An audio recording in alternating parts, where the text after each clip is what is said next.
개방형 코 수술과 코 수술에 있어서 비개방형 코 수술이 있습니다.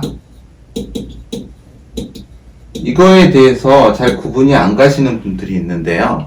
개방형이다, 비개방이다. 개방을 하지 않는데 어떻게 코 수술을 할 것인가? 접근을 해야지 수술을 할 것인데, 그런 의문을 갖기 쉬운데요. 비개방형도 절개를 합니다. 이제 그 큰 차이는요, 우리가 코가 이렇게 있으면요, 콧구멍이 아래에서 봤을 때입니다. 이 부분이 콧구멍 안쪽으로만 절개를 하느냐, 아니면 바깥까지 이렇게 이어서 절개를 하느냐 차이입니다. 쉽게 말해서, 이렇게 코 샘플이 있다면요, 석고본인데요.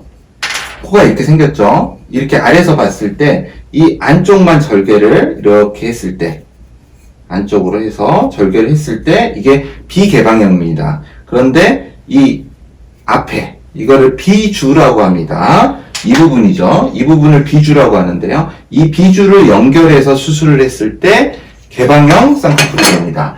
개방형과 비개방형의 차이는 장단점이 극명합니다.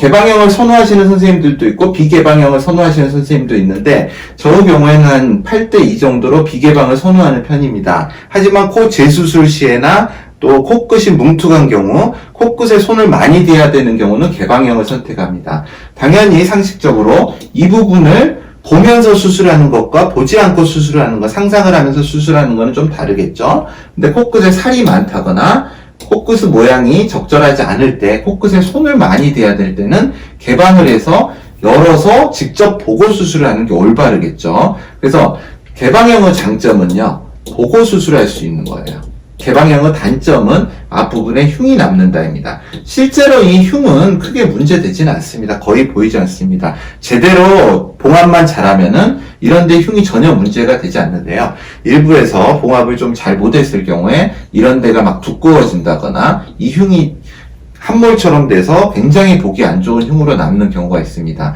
이것만 조심하시면 되고요. 또 이거의 장점은 보면서 하니까 많은 조작이 가능하기 때문에 코 모양을 수술자가 의도한 대로 최대한 낼 수가 있습니다. 하지만 비개방형의 장점은요, 일단 흉이 안 보이겠죠. 그리고 밖으로 알 수가 없습니다. 그리고 수술 시간이 빠르고요. 단점은 보지 않고 하기 때문에 이 부분에 대한 경험이 많아야 됩니다. 물론 델리버리 테크닉이라고 이렇게 안에 이 앞에 있는 연고를 조작을 해야 되는데요. 코끝을 이거를 끄집어내서 조작을 하고 다시 넣는 방법이 있습니다. 그런 식으로 수술을 합니다. 하지만 보고 하는 것과 안 보고 하는 것은 조금 차이가 있기 마련이죠. 그래서 코끝이 너무 큰 경우에는 개방형을 선택하는 게 좋습니다. 그리고 비개방형의 단점은요, 사실 이 코끝에 대한 수술을 많이 해봐야만 안에를 상상하고 손끝의 감촉과 이런 조직에 박리하는 거를 모두 느끼면서 수술을 해봐야 되기 때문에 러닝 커브가 길고 좀 어느 정도 숙달된 후에 비개방형이 가능합니다. 또 장점으로는 좀 더 개방형보다 회복이 빠를 수 있죠. 그래서 이러한 개방형과 비개방형은 장점과 단점을 인지를 하시고, 또 의사와 상담 후에 자신이 코끝이 너무 크고 두텁고 그런다면은 개방형을 선택한다든지, 코끝의 모양을 더 뾰족하게 하고 싶고 그랬을 때 개방형을 선택한다든지, 아니면 나는 남이 수술한 거, 코를 수술한 걸 전혀 모르게 하고 싶다, 이 밑에서는 좀 보이거든요. 그래서 그렇다면 비개방형을 선택하든지, 그러한 방식으로 환자분과 의사의 상담 후에 방법을 결정하는 게 좋습니다.